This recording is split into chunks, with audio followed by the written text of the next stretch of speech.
சரி ஓகே. இது போல வந்து பார்த்தீங்கன்னா, அந்த டைம்லயே கிடைச்சிருக்குது. ஆயில் அப்படிங்கிறது ஒரு விஷயமா இருந்தாலுமே, அத தாண்டி இன்னும் பல விஷயங்கள் இருக்கு. அது மட்டும் இல்லாம ஈரான் வந்து பார்த்தீங்கன்னா, அமெரிக்காவோட ஆயுதங்கள், எக்ஸ்ப்ளோஷன்ஸ் இது போல வெடிமருந்துகள்லாம் வந்து பார்த்தீங்கன்னா, பலதும் கண்டுபிடிச்சிருக்காங்க. டெரரிஸ்ட் செல்ல நாங்க வந்து பிரேக் பண்ணியிருக்கோம் அப்படிங்கிறதுல, ஈரானோட மினிஸ்ட்ரி ஆஃப் இன்டெலிஜென்ஸ் தரப்பின் செய்திகள் வந்திருக்கு. டெரரிஸ்ட் செல் அப்படிங்கும்போது வந்து பார்த்தீங்கன்னா, இஸ்ரேலோட இணஞ்ச செயல்படக்கூடிய ஒரு டெரரிஸ்ட் செல். இவங்க எப்படி ஆப்பரேட் ஆயிருக்கிறாங்கன்னா, ஈஸ்ட் பாகிஸ்தான், கிழக்கு பாகிஸ்தான் இருப்பாங்க இல்லையா? ஸோ அங்க இருந்து ஜத்ரான் அப்படின்னு ஒரு பகுதியிலிருந்து இது போல டெரரிஸ்ட்லாம் வந்து எக்ஸ்போர்ட் ஆயிருக்கலாம். இது போல கிளியரா பிளான் பண்ணி அசாசினேஷன் அட்டெம்ப்ட்க்கு, சபட்டாஜ் அட்டெம்ப்ட்க்கு இது போல இங்க இருக்கக்கூடிய இன்ஃப்ராஸ்ட்ரக்சர்ஸ் எல்லாத்தையும் வந்து பண்ண அழிக்கிறதுக்காக அங்கிருந்து எக்ஸ்போர்ட் பண்ணப்பட்டிருக்கலாம். அப்படிங்கிறதோட இந்த மாதிரி கலவரக்காரர்களை பாகிஸ்தான்லேருந்து ஏற்றுமதி பண்ணியிருக்கலாம் அப்படிங்கிறதோட ஈரானோட மினிஸ்ட்ரி ஆஃப் இன்டெலிஜென்ஸ் தரப்பின் செய்திகள் வந்திருக்கு. இதத்தான் ஈரான் நானும் சொல்லிட்டு இருக்கிறேன் ரொம்ப நாளா. நீங்களும் அதுக்கு பார்த்துக்கிட்டு தான் இருக்கிறீங்க. நீங்களும் போய் ஒரு அப்பு வச்சீங்க. அது சரியா வரல. மேல ஆப்கானிஸ்தானுக்கும் குடைச்சல் குடுத்துட்டு இருக்கிறாய்ங்க. உங்களுக்கும் குடைச்சல் குடுத்துட்டு இருக்கிறாய்ங்க. நீங்க அமைதியா இருந்தீங்கன்னா, இந்த பாகிஸ்தான் இருக்கிறாங்களே, உங்களுக்கு தீவிரவாத தாக்குதல் பண்ணி உங்களோட மசூதிகள் இல்ல எல்லாத்தையும் எரிச்சு விட்டுருவாய்ங்க. அதனால கொஞ்சம் பார்த்து சூதானமா ரெடி ஆகுங்க பார்க்கலாம். அ அங்க ஆப்கானிஸ்தான் ரெடியா இருக்கிறாங்க. நீங்களும் ரெடி ஆகுங்க பார்க்கலாம். ஏன்னா நம்ம தரப்புல வந்து பார்த்தீங்கன்னா, 2 நாளைக்கு முன்னாடி பாகிஸ்தான் வந்து பார்த்தீங்கன்னா, துப்பாக்கிச் சூடுகள்ல ஈடுபட்டிருக்காங்க. அதுவும் வந்து பார்த்தீங்கன்னா, ராஜ்புரி அந்த பகுதியில வந்து பார்த்தீங்கன்னா, லைன் ஆஃப் ஆக்சுவல் கண்ட்ரோல் இருக்கு இல்லையா? அந்த பகுதியில வந்து பார்த்தீங்கன்னா, ட்ரோன்கள் உள்ள ஊடுருவி இருக்கு. ஸோ ட்ரோன்கள் வந்து நம்மளோட பகுதிகளுக்குள்ள வந்து பார்த்தீங்கன்னா, ஊடுருவுறதுனால, ஸோ நம்ம என்ன பண்ணிக்கிறோம், அத சுட்டுருக்கோம். சுட உடனே லைன் ஆஃப் ஆக்சுவல் கண்ட்ரோல்ல வந்து மாறி, மாறி துப்பாக்கிச் சூடுகள்லாம் நடந்திருக்கு. ஸோ இது வந்து பார்த்தீங்கன்னா, பார்டர் பகுதியில பதட்டமா இருந்திருக்கு. அதனால நம்மளோட சீஃப் ஆஃப் ஸ்டாஃப் இருப்பார் இல்லையா? ஸோ அவர் தரப்புலருந்து என்ன வந்திருக்குன்னா, "தம்பி உடம்பெல்லாம் கொஞ்சம் பார்த்து நல்லா இருக்குதா? அன்னைக்கு வைத்தியம் பார்த்தோம். என்ன இன்னும் ரெடி ஆகலையா? இன்னும் கொஞ்சம் என்ன வைத்தியம் தேவைப்படுதா?" அப்படிங்கிறவங்க வந்து பார்த்தீங்கன்னா, நம்மளோட சீஃப் ஆஃப் ஜெனரல் ஸ்டாஃப் தரப்புலருந்து வந்து பார்த்தீங்கன்னா, மிரட்டல்கள் போயிருக்கு. சீஃப் ஆஃப் ஸ்டாஃப் தரப்புலருந்து மிரட்டல்கள் போயிருக்கு. "கொஞ்சம் பார்த்து இருந்துக்கப்பா. ட்ரோன் ஏதாவது வந்தது அப்படின்னா, அப்புறம் வைத்தியம் பார்க்க வேண்டியது இருக்கும். பயங்கரமா இருக்கும் பார்த்துக்க" அப்படின்னு Kashmir control area line of actual கண்ட்ரோல்ல வந்து பார்த்தீங்கன்னா, பாகிஸ்தானோட ஆக்கிரமிப்பு காஷ்மீர் பகுதிகள்லேருந்து ட்ரோன்கள் வருது அப்படிங்கிறது போல, நம்ம தரப்புலருந்து கடுமையான கண்டனங்கள் போயிருக்கு. ஸோ இதத்தான் சொல்லணும். இங்க நம்ம ஒரு பேக்ட் போட்டுக்கலாம். Iran, Afghanistan, India. 3 பேர் பேக்ட் போட்டு, அது எதுக்கு அங்கன்னா தேவையில்லாம ஒரு செவுரு இருக்கு. அந்த செவுர அழைச்சுட்டு ஆளுக்கு வேணுங்கிற மாரி போய் பார்டர ரீட்ரா பண்ணிக்கிட்டோம்னா கொஞ்சம் ஈஸியா இருக்கும். இல்லையா? முதல்ல அத செஞ்சுட்டோம்னா நிம்மதியா இருக்கலாம். எல்லாரும் கொஞ்சம் நிம்மதியா அவங்கவங்க வேலைய பார்க்கலாம். அது எதுக்கு இருக்குதுன்னே தெரியல. தண்டத்துக்குன்னு இருக்குது அது வேற ஒண்ணு. அதனால கொஞ்சம் பார்த்து அந்த தீவிரவாதம் எக்ஸ்போர்ட் பண்ணக்கூடிய இந்த பகுதிகள வந்து கொஞ்சம் பார்த்து ரெடி பண்ணுங்க பார்க்கலாம். இந்த 3 நாடுகளும் சேர்ந்து பதப்படுத்துங்களேன் அப்படிங்கிறதோட பல அனலிஸ்ட்டோட கருத்துக்களா இருக்கு. உங்களோட கருத்துக்கள் என்ன அப்படிங்கிறத கமெண்ட் செக்ஷன்ல சொல்லுங்க. பட் ஈரான்ல வந்து பார்த்தீங்கன்னா, சூழ்நிலை சிக்கலா தான் இருக்கு. இப்பதாங்க ஹீரோ என்ட்ரி ஆகுறாரு. உக்ரைனோட அதிபரான வோலோடிமிர் ஜெலன்ஸ்கி அவர்கள். உலகமே உலகமே ஈரான்ல பார்த்தீங்களா? அவர முதல்ல எடுத்து தூக்கி எறியுங்க. இந்த அயத்துல்லா அவர்களோட ஆட்சிய வந்து முதல்ல உலகமே தூக்கி எறிஞ்சிருங்க முதல்ல. அது புரொட்டஸ்ட் பயங்கரமா இருக்கு ஈரான்ல. நெறைய மக்கள் இறக்குறாங்க. அதனால உலகமே இந்த ஆப்பர்ச்சுனிட்டிய மிஸ் பண்ணிறாதீங்க. ஈரானோட மக்களே, சீக்கிரமா அந்த கவர்ன்மெண்ட்ட டிசால்வ் பண்ணிட்டு, ஒரு சேஞ்ச் கொண்டு வந்து, ஒரு நல்ல ஒரு முடிவு எடுங்க. அப்படிங்கிறத ஜெலன்ஸ்கி அவர்கள் வந்து உலக நாடுகளுக்கு ஒரு வேண்டுகோள் விட்டுருக்காங்க. இதெல்லாம் சில அனலிஸ்ட் தரப்பு இருந்து கருத்துக்கள் என்ன வந்திருக்குன்னா, அது சில நாடுகளோட கருத்துக்களுமே அப்படித்தான் அப்படிங்கூட ஆணித்தனமா நம்புறாங்க. என்ன அப்படின்னா, முதல்ல உக்ரைன்ல இருக்கக்கூடிய சில நபர்கள தூக்கி வெளிய எறிஞ்சா சரியாயிரும் அப்படிங்கூட பல நபர்கள் தரப்பு வந்து கருத்துக்கள் இருக்கு. பட் இருந்தாலும் இது போல வந்து பார்த்தீங்கன்னா, இணையத்தில அது டீ கடை பெஞ்சில உட்காந்துருக்கும்போது நெறைய பேர் பேசிக்கிறாங்க. டீ கடை பெஞ்சுனா, Twitter, Discord இது போல பல விஷயங்கள் இருக்கும் இல்லையா? ஸோ அதெல்லாம் நீங்க பார்த்தீங்க அப்படின்னா X இதெல்லாம் பார்த்தீங்கன்னா, நெறைய பேர் அவங்களோட கருத்துக்கள இது போல ஷேர் பண்ணிக்கிறாங்க இணையத்தில. அவ்வளோதான். இதெல்லாம் உறுதிப்படுத்தப்பட்ட செய்தியா அப்படின்னா, சந்தேகம் தான். பட் ஆனா, ஜெலன்ஸ்கி அவர்கள் இது போல சொல்லிக்கிறாரு. ஸோ இதில தான் நான் உங்களுக்கு சொல்ல வந்தேன். இந்த செய்தி கேட்கும்போது உங்களுக்கு புரிஞ்சிருக்கும். ஏன் உக்ரைனுக்கு ஈரான்ல இருக்கக்கூடிய ரெஜிம மாத்தணும்? ரஷ்யாக்கு ஆயுதங்கள் குடுக்குறாங்கன்றதுனாலயா? அது மட்டும் கிடையாது. ஆயுதங்கள் ஈரான் குடுக்கலன்னா, மத்த நாடுகள் குடுத்துருவாங்க. அது மேட்டர் இல்ல. வேற வழியா அவங்களுக்கு போயிட்டுருக்கும். அது வியட்நாம் இருக்காங்க, லாவோஸ் இருக்காங்க. அந்த சைடுக்கெல்லாம் உதவிகள் போகும். ஆனா, ஏன் இவரு பர்ட்டிகுலரா ஈரான டார்கெட் பண்றாருன்னா, கேட்வே ஆஃப் ரஷ்யா. ஈரான் ரஷ்யாவோட தெற்கு பகுதிய அட்டாக் பண்ணணும்னா ஈரான் தேவை. காஸ்பியன் சீல இருக்கக்கூடிய ஆயில் ரிக்ஸ் அந்த பகுதிகள் வர்த்தகம் பண்றதுக்கான பகுதிகள். ஸோ ரஷ்யாவோட தெற்கு பகுதி அப்படிங்கிறது ரொம்ப ரொம்ப முக்கியம். ஸோ அத வந்து பார்த்தீங்கன்னா, அட்டாக் பண்றதுக்கு பலமுனை தாக்குதல் பண்ணோம் அப்படின்னா, ஈரான் அப்படிங்கிறது ரொம்ப அதிக அளவுல தேவை. ஸோ இந்த ஒரு காரணத்துக்காக அங்க ஆயில் இருக்கு. அது 2வது. பட் இருந்தாலும் அந்த பகுதிகள வந்து பார்த்தீங்கன்னா, அண்ட குடுக்கணும் அப்படின்னா, அங்க ஒரு ரெஜிம் சேஞ்ச் தேவை.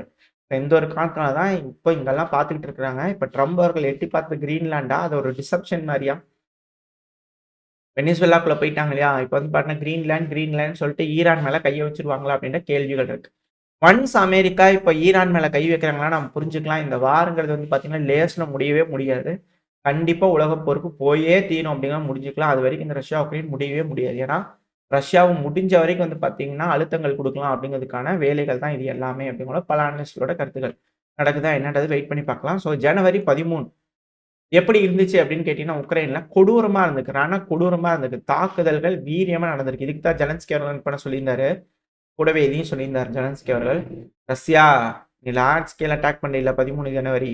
இதெல்லாம் நீங்க வச்சு பார்க்கும்போது எனர்ஜி இன்ஃப்ராஸ்ட்ரக்சர்லாம் வந்து பார்த்தீங்கன்னா, இல்ல இந்த குளிர வச்சு நீங்க ஜெயிச்சிரலாம்னு நினைக்கிறீங்களா? தப்பு. தப்பு கணக்கு போடாதீங்க அப்படிங்கிறத வந்து பண்ணா ஜெலன்ஸ்கி அவர்கள். ஆனா கீழலாம் வந்து பண்ணா அப்படியே வேர்த்து நடுங்குன மாரி இருக்கு அப்படிங்கிறத சொல்றாங்க. ஏன்னா குளிர் இல்லையா? கிடுகிடுன்னு குளிர்ல நடுங்கும் இல்லையா? அப்படிங்கிற கேள்விகள் இருக்கு. ஏன்னா ஜனவரி 13 மட்டும் 293 ட்ரோன்கள், 25 மிசைல்கள் ரஷ்யா உக்ரைனுக்குள்ள ஏவி விட்டுருக்காங்க. இதுல 48 ட்ரோன்கள் 24 பகுதிகள தாக்குதல் பண்ணியிருக்கு. அதுவும் மிசைல்கள் பல இடத்துல அடிச்சிருக்கு. கீ கீவோட பகுதிகள் இன்ஃப்ராஸ்ட்ரக்சர் எலக்ட்ரிக்கல் இன்ஃப்ராஸ்ட்ரக்சர்லாம் பெலிஸ்டிக் மிசைல் தாக்குதல் நடந்திருக்கு. கர்கிவ் பகுதியில பெலிஸ்டிக் மிசைல் தாக்குதல் நடந்திருக்கு அப்படின்னு சொல்றாங்க. ஸோ இது போல மாசான அட்டாக் நடந்ததுனால கீவ், ஒடசா, கர்கிவ், டின்ப்ரோ பெட்ரோவெஸ்க், டொனஸ்க், செர்னிகிவ் டொனஸ்க்ல உக்ரைனோட கட்டுப்பாட்டுக்குள்ள இருக்கக்கூடிய பகுதிகள். செர்னிகிவ், ஜாப்ரோசிஷியாங்கிறது உக்ரைனோட கட்டுப்பாட்டுக்குள்ள இருக்கக்கூடிய பகுதிகள்.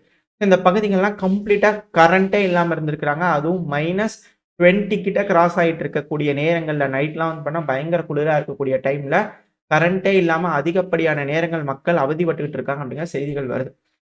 ஜனவரி 13ங்கிறது ரொம்ப ரணக்கொடூரமா இருந்திருக்கு உக்ரைன்ல. அது மட்டும் இல்லாம கீவோட மத்திய பகுதிகள்ல அட்டாக் நடந்திருக்கு. பெலிஸ்டிக் மிசைல் தாக்குதல்கள் நைட்லாம் செவரல் எக்ஸ்ப்ளோஷன்ஸ் கேட்டதா சொல்லப்பட்டு வருது. பல பகுதிகள்லயும் நடந்ததா தெர்மல் பவர் பிளான்ட் ஸ்டேஷன்லலாம் வந்து பார்த்தீங்கன்னா அட்டாக் நடந்திருக்கு கீவ் பகுதிகள்ல. அட் த சேம் டைம் கர்கிவ்ல இருக்கக்கூடிய இந்த நோவோபொஸ்டோவ்கா இந்த உக்ரைனோட ஸ்டேட் நம்ம எப்படி இந்தியா போஸ்டிக்கிறோம். ஸோ அது போல வந்து உக்ரைன்ல வந்து இருக்கு. ஸோ அதோட அரசாங்கத்துக்கு இருக்கக்கூடிய அந்த போஸ்ட் ஆஃபீஸ் மாரி. ஸோ அந்த இடத்துல டெர்மினல்லாம் வந்து பார்த்தீங்கன்னா அடிச்சிருக்காங்க. ஸோ இதனால அதிகப்படியான சேதங்கள் நடந்திருக்கு இந்த கர்கிவ் பகுதிகள்ல. போஸ்டல் சர்வீஸ் வந்து பண்ணா பல பகுதிகள்ல டிரான்ஸ்போர்ட் சர்வீஸ்லாம் நின்றுருக்கு. லாஜிஸ்டிக்ஸ் இத யூஸ் பண்ணிட்டு இருக்காங்க. ராணுவத்துக்கு யூஸ் பண்றாங்க அப்படிங்கிற குற்றச்சாட்டுகள பல தடவ நம்ம பார்த்திருப்போம். ஃபர்ஸ்ட் டைம் கிடையாது. இது போல டெர்மினல்ல ரஷ்யா தொடர்ந்து அடிச்சுக்கிட்டு தான் இருக்கிறாங்க. அட் சேம் டைம் லிவோவ், இவனோ பிராங்க்விஸ்கி இந்த பகுதிகள்ல வந்து பார்த்தீங்கன்னா, இந்த ரஷ்யா லாஜிஸ்டிக்ஸ் அடிக்கிறாங்கன்னு சொல்லிட்டு இருந்தோம் இல்லையா? இந்த ஒடசா பைல பிரிட்ஜ் எல்லாம் கட் பண்ணாங்கன்னு சொல்லிட்டு. அப்படி பண்ணும்போது இப்ப அதிகப்படியான டிராபிக் வந்து பார்த்தீங்கன்னா, போலாந்து அந்த ஏரியால நிக்குது. வண்டி போக்குவரத்து. ஆயுதங்கள் வரணும், இது போல உதிரி பாகங்கள் வேணும் அப்படின்னா, இது போல டிராபிக் கிளியர் ஆனா மட்டும் தான் உண்டு. இப்போ அந்த ஏரியா ஃபுல்லா பனியால கவர் ஆயிருக்கு. முதல்ல டிராவல் பண்றதே கஷ்டம் ரோடு வழியா. இந்த இக்கட்டான சூழ்நிலை ஸ்னோ இருக்கக்கூடிய டைம்ல இருக்கக்கூடிய கிளைமேட்னால டிராவல் பண்றது ரோடு வழியா டிராவல் பண்றதே சிக்கல். இதுல போர்ட்ல எந்த ஒரு கப்பலும் வர முடியல. அடுத்தது அங்க இருக்கக்கூடிய பிரிட்ஜஸ் எல்லாம் உடைச்சு விட்டாங்க. ஸோ அதிகப்படியான வர்த்தகம், வணிகம், ட்ரேட் ரூட்டு இது எல்லாமே வந்து பண்ண கம்ப்ளீட்டா நியூட்ரலைஸ் பண்ணிக்கிறாங்க ரஷ்யா.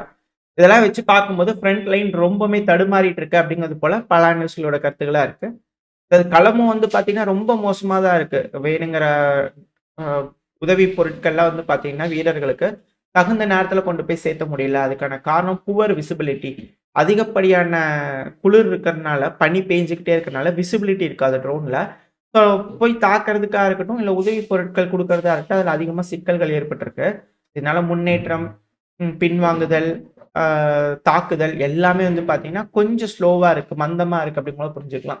வீடியோ பதிவுகள்லாம் இருக்கும்.